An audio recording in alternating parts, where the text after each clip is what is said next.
Look, what should I do if someone hits me at school? That's a big one. First of all, I'm really sorry if that happened. No one should hit you. Not ever. Not even once. But here's the thing.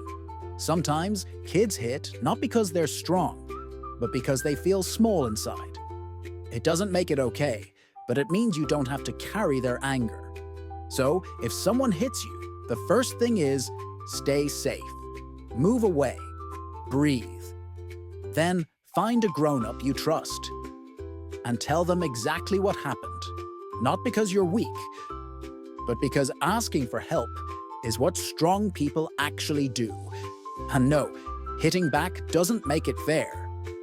It just makes two people hurt instead of one. And I know you can be smarter than that. So, even if someone hurts me, I don't have to hurt them back. I just have to protect myself and speak up. Right? Exactly. You don't fight fire with more fire. You fight it with water, and water looks a lot like calm, courage, and walking away. Thanks, Luke. I feel better now. Good. Because no one deserves to be hurt, especially not someone who asks for help instead of hiding pain. Look, what if someone calls me a mean name at school? Names. Words can feel like little stones, can't they? Especially when someone throws them at you just to see if they'll stick. But here's something strange. Most of the time, when someone calls you a mean name, it's really not about you. It's about them, and something inside that feels messy or small. Now that doesn't mean it's okay. It's not. But it means you don't have to believe every word someone says about you. They don't get to define you. Only you do. And the people who truly know you, they don't speak like that. So what should you do? First, breathe. That word, it's just sound. And then look at the person, and in your mind think, I don't accept this gift. You can keep it. And then walk away. Or speak to someone who can help. So, I don't have to fight back with words. I just don't have to carry their ugliness? Exactly. Their words are like trash they don't want to hold. So they try to hand it to you. You can just say, no thanks. That's not mine. Thanks, Luke. I think I'll remember that next time. Good. Because your heart is worth more than any name they throw at you. Look, why do some kids bully other kids? That is a big question. And I'm glad you asked. Because sometimes people think bullies are just mean. But most of the time, they're actually hurting too. You see, when someone is full of fear or sadness or shame, and they don't know what to do with all those big messy feelings, they try to throw them at others. So they laugh too loud, or push, or make fun of people who seem smaller or different. Not because they're strong, but because they feel weak. They just don't want anyone to see it. So, they bully because something's wrong inside them? Exactly. But here's the important part. Just because someone is hurting, it doesn't give them the right to hurt others. Pain is never an excuse for cruelty. You can feel sad and still be kind. You can feel angry and still choose to breathe, not break. And if someone bullies you, it's not your fault. It's a signal that they need help, not that you're weak. So, I can feel sorry for them, but still stand up for myself? That's right. Kindness doesn't mean letting people walk over you. It means standing strong, without becoming like them. Okay, I think I get it now. Thanks, Luke. Good, because understanding where pain comes from helps you protect yourself and your heart. Luke, should I fight back or tell a teacher if someone's mean to me? That's a question many grown-ups still struggle with. Fighting back feels strong, but most of the time, it just turns one problem into two. Because here's what happens. You fight, now you're in trouble too. You speak up, now someone can help you and stop it from happening again.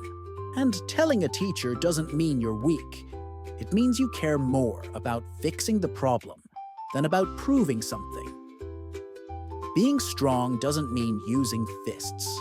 It means using your voice and your brain, even when you're upset. But what if they say I'm a snitch? Then they're afraid you'll do the right thing. And guess what? Doing the right thing always makes someone uncomfortable. But that's okay. You're not here to protect their secrets. You're here to protect your peace. So, I can be strong and still ask for help? Exactly. Real strength isn't about hitting harder. It's about choosing better, even when your heart is pounding. Look, what if I'm the one who did something wrong? That's a very brave question. Because it's easier to point fingers than to look gently at our own hands. If you did something wrong, that doesn't make you a bad kid. It just means you're human, and you have something to fix. And here's the truth. Everyone messes up. What matters is what you do after. Do you ignore it?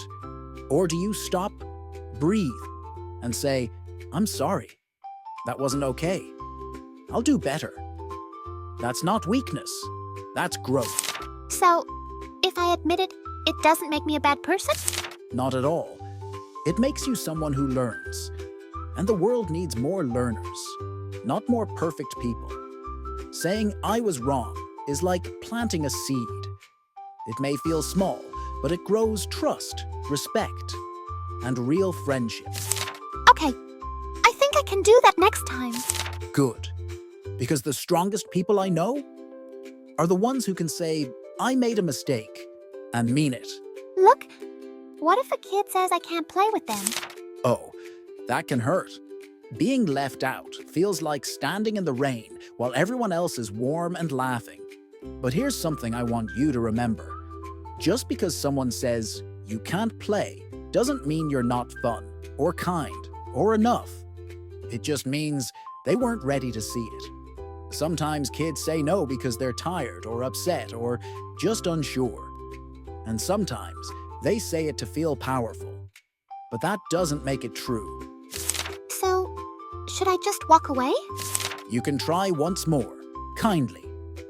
Is there another game I could join? But if they still say no, then yes, walk away with your head up, not down. You don't need to beg to be seen. You just need to find people who see you without asking. And trust me, those people exist. Sometimes they're just not on that playground yet. So, I'm still worth playing with, even if they say no? Always. The best kind of fun happens when you don't have to prove yourself. And one day, they might wish they'd invited you in. Luck, is it okay to cry at school? Let me tell you something important. Tears are not the problem. Pretending you don't have them, that's where the hurt grows. Crying doesn't make you weak. It means your feelings are doing their job. Knocking on the door and saying, hey, I need some space. And yes, even at school, even when others are watching, even when someone laughs. Because someone laughing at your tears, that usually means they're afraid of their own. But what if they call me a crybaby? Then you smile and you say, better to feel something than to feel nothing. Because courage isn't keeping it in, it's letting it out and still standing tall. So, crying means I'm strong because I care? Exactly. Your tears mean you have a heart that's alive. And that's something to be proud of. Look, what if I feel scared around someone, but I don't know why? Then you listen to that feeling. Because your body is smart. It sometimes knows things, even before your brain finds the words. If someone makes you feel tight, nervous, or small, even if they smile, that's still real. You don't need a reason to feel safe. You just deserve to. But what if they're not doing anything bad? You don't need proof to protect your peace. You don't have to wait for something to go wrong, to walk away from what doesn't feel right. Find a grown-up you trust. Tell them, I feel strange around this person. I don't know why, but I need space. That's enough. And if someone laughs or tells you you're being silly, you look at them and say, "My feelings are not up for debate." So, even if no one else sees it, it's okay if I trust myself? Yes, always. Your feelings are messengers. You don't have to shout them, but you must listen to them. AskLuk, why do some kids act mean when they're sad? Because sadness has strange disguises.